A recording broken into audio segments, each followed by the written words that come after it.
నమస్తే, welcome to Sakshi sports. నేను మీ కృష్ణ బాల.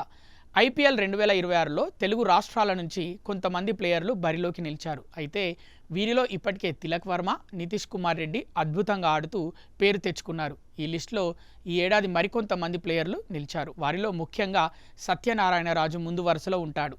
కాకినాడకు చెందిన పెనుమత్స వెంకట సత్యనారాయణరాజు ఐపీఎల్ 2026 సీజన్లో ముంబై ఇండియన్స్ జట్టులో అత్యంత ఆసక్తికరమైన బౌలర్గా ఎదిగాడు. గతేడాది చెన్నై సూపర్ కింగ్స్పై జరిగిన మ్యాచ్లో తన ఐపీఎల్ అరంగేట్రం చేసిన రాజు బ్యాటర్లను తన స్లోయర్ బాల్స్తో తికమక పెట్టడంతో వెలుగులోకి వచ్చాడు.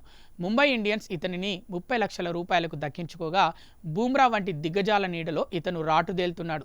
సత్యనారాయణ రాజు కేవలం క్రికెట్లోనే కాదు, చదువులోనూ టాపర్.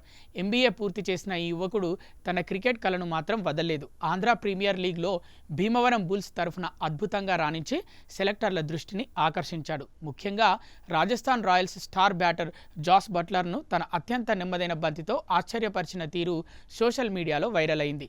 సత్యనారాయణ రాజు కెరీర్ గణాంకాలు చూస్తే ఐపీఎల్లో 2025 సీజన్లో అరంగేట్రం చేసి 2 మ్యాచ్లు ఆడాడు.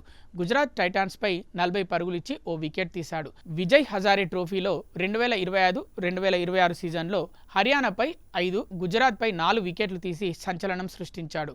ముంబై ఇండియన్స్ మేనేజ్మెంట్ రాజులోని వైవిధ్యాన్ని గుర్తించింది. హార్దిక్ పాండ్యా సారథ్యంలో ఈ సీజన్లో మరిన్ని అవకాశాలు పొందే అవకాశం ఉంది. ముఖ్యంగా డెత్ ఓవర్లలో వేగాన్ని మార్చడం ద్వారా పరుగులను నియంత్రించగల ఇతని సామర్థ్యం జట్టుకు అదనపు బలం.